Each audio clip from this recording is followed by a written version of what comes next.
Magandang araw mga kaibigan.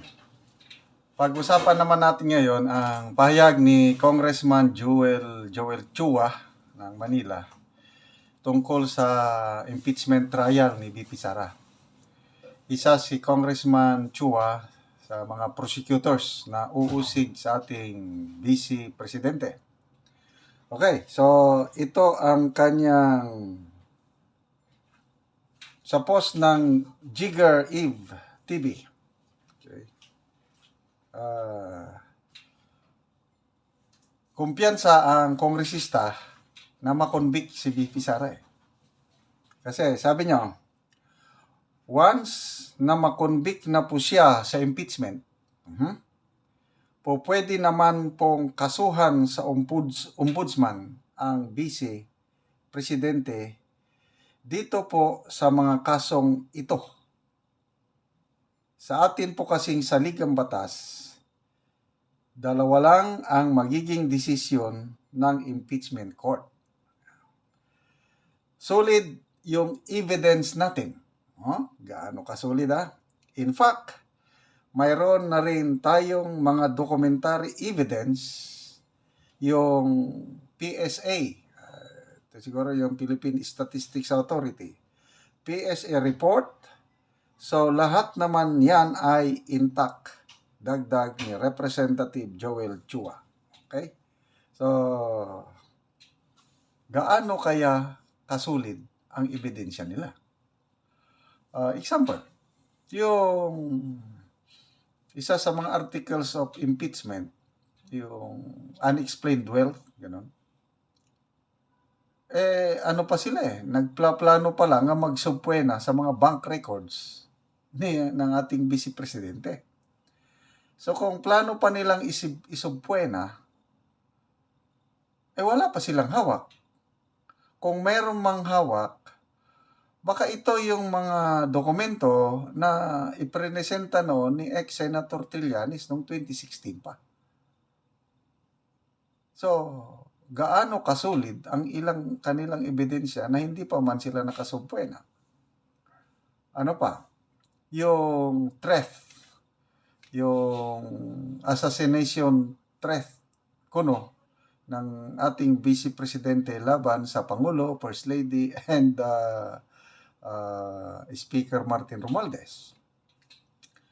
Kung ang ebidensya nila ay yun lang press conference ni VP Sara, I don't know kung solid yun.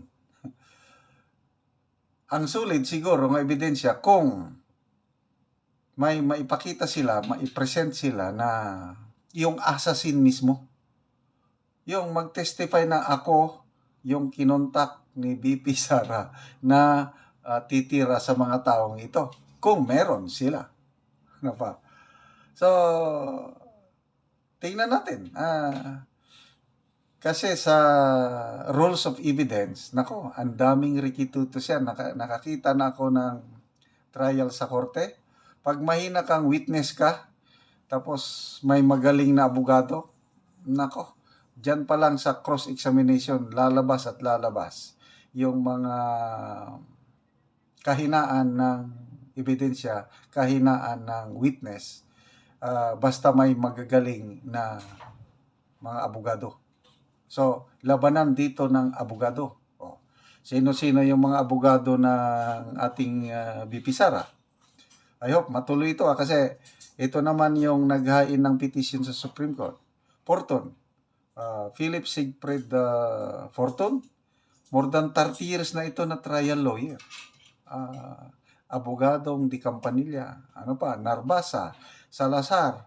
Ito yung lead counsel daw, si Atty. Sheila Sison. Nako, nabasa ko yung kanyang credentials. Grabe. I think 4 consecutive years siya yung anong tawag doon? Lawyer of the Year ng kanilang law firm. Plus, nandyan pa si Tatay Digong. Nandyan pa si Atty. Carpio. Then may dagdag kanina nag-volunteer. Si Atty. Powa, I think Michael Powa, yung dating spokesperson ng OBP at saka DepEd. Nag-resign lang. abogado pala ito, nag-volunteer. Doon mo makikita yung maraming nagmamahal kay BP Inday Sara. So, sa July pa ang July pa ang impeachment trial. Marami pang mangyari niyan. March pa lang ngayon. March, April, May, June, July, 5 months. Tapos nakabinbin yung petisyon.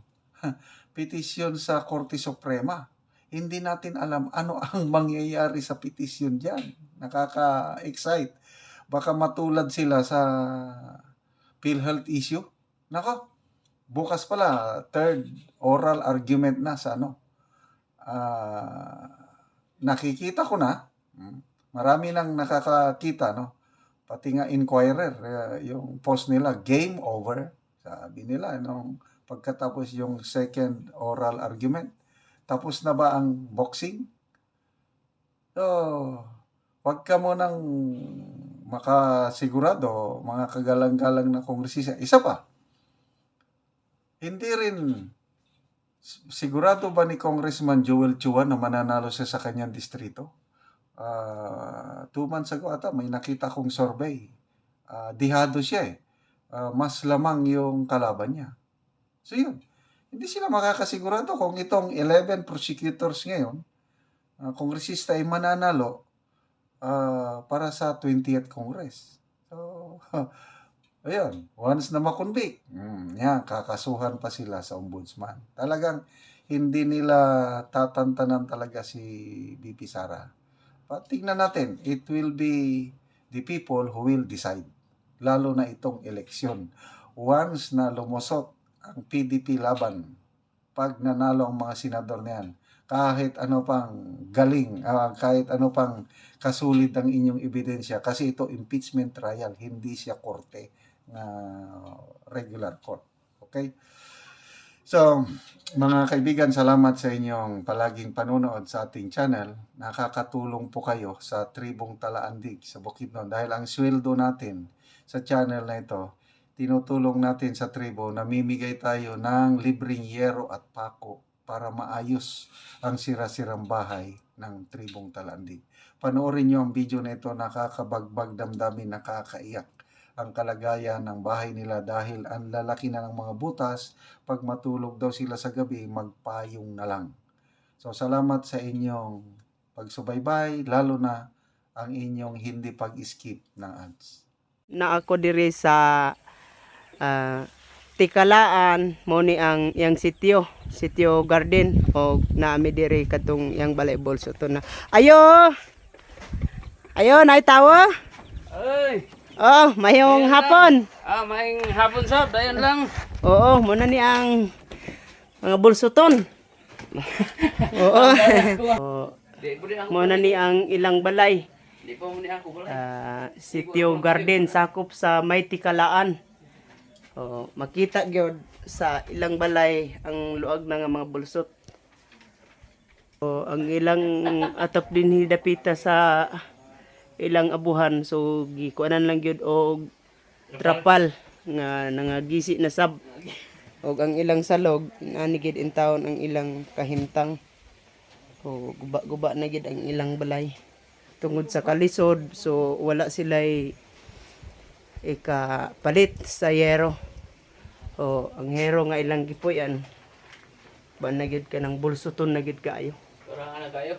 Karaan na kayo nga balay. Pila na ni siya katuig kol sa inyong pagpuyo kining balaya nga panagid kayo? Kuan. 15 na katuig, 2013 man siguro to, magpuyo mi dire. Oo, so 15 na katuig. So dugay na gyud mo nga inani na gyud bulsot-bulsot na gyud ang atop. Oh, nani na. Antos kay pobre man gid kayo. Oo. So karon kol kanang kita naman gyud ang inyong balay nga bulsot na. Magready na mo og mga manguha og kahoy. Kay ma-prepare ninyo ang kahoy, dayon moadto na dayon mo sa among balay kay naami stock nga sin lansang pako nga ihatag sa sama ninyo nga nagkalisod sa inyong balay. Salamat kayo kung mo. So unsang imong ikasulti kol karon nga matagaan na ka og gero? Salamat kayo. Daway pasalamat ako sa Ginoo og sa nagatan-awan ning video. Oo. Oh, na nagdaho akong pasalamat. So dako imong pagpasalamat Col. Sige Col, salamat po. So mao na ni ang gawas nga bahin sa ilang balay, ilang angkol. Makita gyud nga guba na gyud ang ilang balay. So mao na gyud ni siya ang gawas nga bahin sa ilang balay. Nangaputol-putol na gyud ang hero. Sige, salamat kayo Col. Adto na mi.